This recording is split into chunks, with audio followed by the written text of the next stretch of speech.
So my name is Ravi Mehta. I'm from Brussels, and I spent 2 years ago. I went for a year to New York to do a master's, an LLM in international legal studies at New York University School of Law.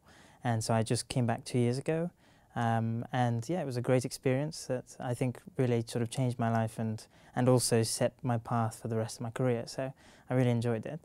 When I was deciding when to go, I kind of had also always thought that going to the United States would be a fun experience. But there were really two reasons that made me want to go. The first was obviously academic, my interests. It was a sort of next step from my studies. I wanted to get a different perspective on what I'd studied before and also learn about American law, which for my profession is a big deal. It's interesting, and I was very interested in international law. And so American universities were a great place to meet really amazing professors and to sort of study in a very different way. So for me, that was really an academic interest, first and foremost. But also, I wanted to experience the cultural side of living in the States, which is very different from Belgium, and get a feel for not only the educational experience, which is very different and interesting, not always good, not always bad, but also to get a sense of the culture. And I was lucky because I was there in an election year, so it was really good fun to see that whole aspect of American society.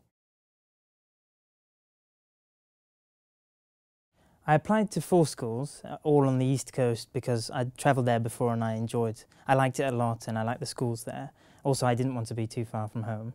So I applied to Harvard, Columbia, Yale and NYU. And when it came to deciding, I think the biggest lesson is to do your homework, to really get a sense of what sort of an institution it is, and also to ask yourself what sort of education you want and time you want, whether you want to live in a big city or a small town. And so I kind of focused a lot on what were the professors like, what was the student body like, what were the facilities. For me, it was a big deal to be in New York, which is a city that I love, and again, a big city as opposed to, for instance, Harvard, which is away from Boston. And so yeah, I guess the biggest tip I would give is to really take your time to think about what it is you want from your year, and I wasn't disappointed at all. In the end, I had the luck to be able to choose, but I was really pleased with my choice because I was in the heart of a big city, and I felt like that gave me a really good American experience. It is a very long process, and it's quite a complicated one. And I guess the biggest advice I always give to people who are thinking of doing it is think about it really early.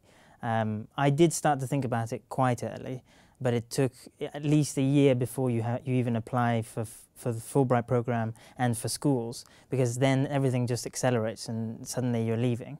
So I thought about it sort of halfway through my college degree, my undergraduate degree. And so I started doing a lot of research on what sorts of scholarships there were, what sort of programs I wanted to do. And then basically from about August of the year that I wanted to apply, it was about 3 months of just working on application forms, asking friends for advice on how to do it, doing a lot of research on the institutions to see what are they like, trying to speak to people who'd been there before, even just email. What's nice about American universities is they're happy to get emails from you saying, well, what's it like here and what if I want to do this? So I did a lot of that.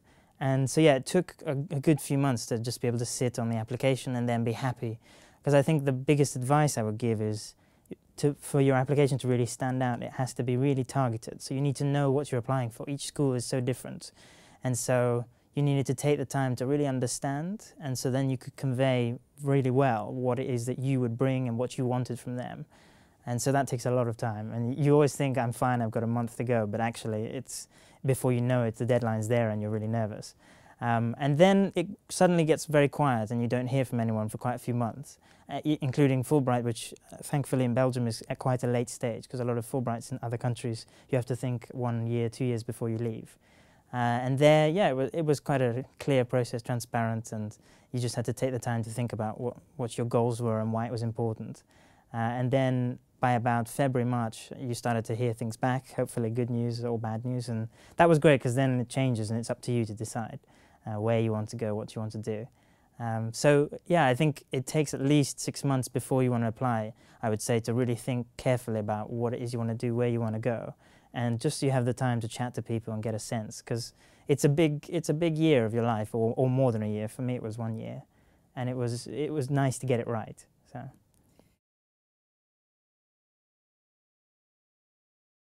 I think the Fulbright process was again, as I said, quite clear. The biggest thing I felt was being honest about who you are and just very clear about what your goals were. That's what I felt very much, that if by the time you go into the interview you know why it's going to be important for you to go to the States and what you want to get out of it, even if you might change your mind when you're there, I think that's the most important thing, is to show that you really thought about why this is a great process.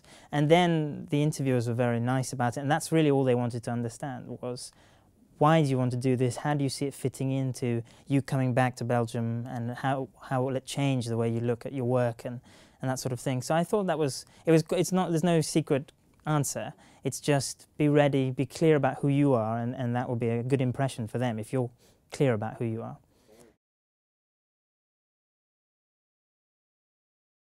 My time in the States invited me to really re-examine the way I think, the way I solve my problems, and the way I deal with people and meet them. And so I would really recommend it to anyone. So my focus was in international law before I went, and I wanted to further that, which the American experience really helped me because it gave me a comparative perspective and also allowed me to do European law and international law there. A common misconception is that you can't study European things outside of Europe, but actually some of the best professors are out there and they've got a very different take on it, so that was great. And so I wanted to come back, and I've now continued my international training and my English. I've qualified in the United Kingdom, so I am going to practice part of my career there. But next year I'm actually going to the European Court of Justice to work there, and I really felt like my experience out there gave me the chance to be very comparative, have a really long view about the things I was studying, and it gave me a chance to re-examine the way I reason and I solve problems. So yeah, I think you shouldn't necessarily think that if you want to do pure Belgian things or pure European things, you should stay here. I think actually going away gives you a chance to take a step back and say, okay, what is it I really like, and what are the assumptions that I have when I work? And that was great. And also I found in the later process that people are always very interested to say, oh, you went to the United States, what did you think? What were the lessons you learned? How was it different? It's always something that makes you stand out and makes them interested. So again, if you've got a clear idea of who you are and what you want from it, then it translates very well, and people are like, yeah, sure.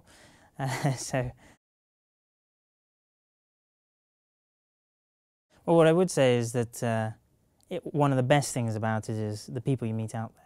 And so I think you really need to seize the opportunity to go and meet people from, not just Americans, people from all over the world go there. And it is really a melting pot, especially at college stage. And so I think if you're interested, you should really seize the opportunity, do your homework, prepare yourself, and then you'll have one of the best years of your life, which will really make you appreciate things at home and abroad. And you'll keep friends that for the rest of your life. I still am in contact with a lot of Fulbrighters and non-Fulbrighters that I met out there. So yeah, I think my main sort of snippet would be seize the opportunity, do your homework, and you'll have a fantastic time.